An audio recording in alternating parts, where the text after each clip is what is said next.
Welcome to another edition of Fit and Fire. I'm Mark and I really appreciate you guys stopping by. So before we get into this video, real quick, down in the description below are links to 3 different platforms that you can find my channel.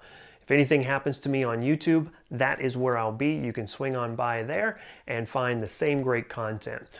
Also, fitandfire.com is up and running. It's my website to supplement this channel because of YouTube's policies. I can't post everything that I want, so I post it over there and you guys can find it right on the interwebs, fitandfire.com.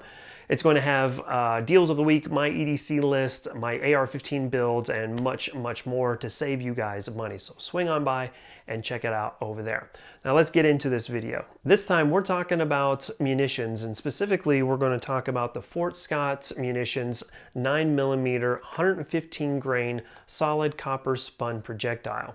This projectile tumbles on impact, and it's going to be a little bit different than your other types of personal protective rounds like the Hornady Critical Defense or those like it as well. Now, a buddy of mine has already tested the 80 grain version of this round over on his channel. That's Crusader Arms channel, and you can find that video right here. So by all means, swing by, check that out, and you can see exactly what this projectile is going to do in a medium like ballistics gel. That's what he did. He tested it with ballistics gel, and I think that that's a really good test. However, I don't think that it captures everything when it comes to testing a round's lethality, mainly because there's a lot of different munitions out on the market today that can fail when it hits denim or bone or anything else. So this is why I went and did a test different than the ballistics gel, and we'll get into that in just a second. With that being said, Fort Scott Munitions is kind of an up-and-comer in the ammunition world. They are a great company that has produced a lot of wonderful personal protective rounds, some rounds for hog hunting, precision rounds in their 6.5 Creedmoors, and a whole bunch of other different types of munitions as well. So with that, by all means, check them out.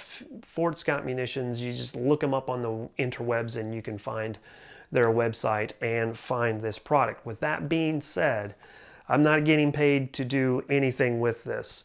Fort Scott Munitions has this brand new to the market. They sent it to me just to see what I thought of it, and this video is my opinions. I'm not getting paid, and I don't get any kickbacks from any sales. So just full disclosure and transparency right out of the gate. With that being said, I ran 3 different tests, and let's get into it. The first thing I did was test the functionality. I have 2 different types of pistols that I ran it through, and these 2 pistols are going to be what I will most likely carry on an everyday basis. The first is my Glock 19, and the second is my P365. Yeah, I get it. P365 has problems, blah, blah, blah. I don't care. It's ran flawlessly for me, so that's what I carry, and to be frankly honest with you, I trust it. So that's what I'm going with.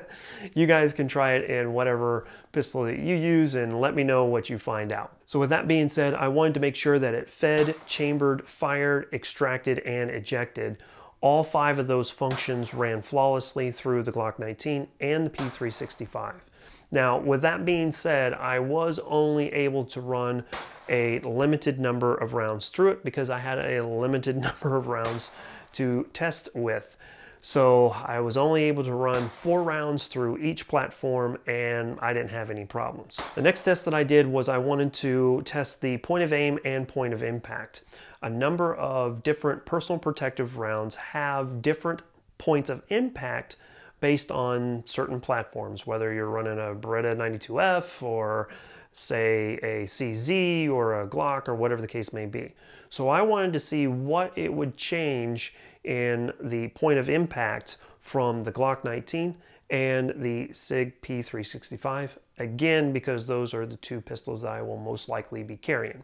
And what I found was not necessarily too surprising, but I was interested to find that the Glock 19 was hitting a little bit low and the P365 was hitting a little bit high. Now, both of these groups, I will fully admit, are not the best groups in the world. This was at a distance of 10 yards, but for me, and what I'm used to, what my abilities are. This is indicative of my ability to shoot.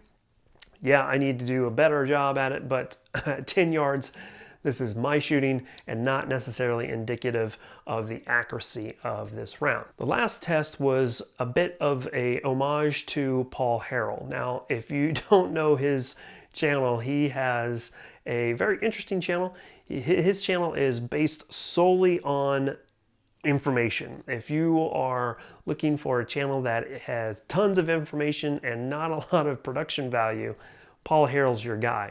But with that being said, he does a very interesting test for ammunition called the meat target. And I wanted to try that out as well.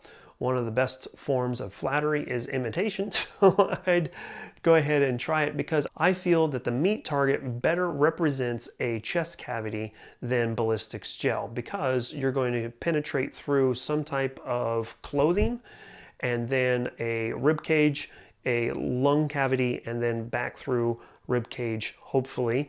And then I used a sandbag to stop it. So my meat target was 4 layers of denim, pork ribs, a watermelon, another slab of pork ribs, and then, like I said, I stopped it with a sandbag. I fired 3 rounds at 7 yards and was able to get good shot placement on all 3 rounds. And here is what we found.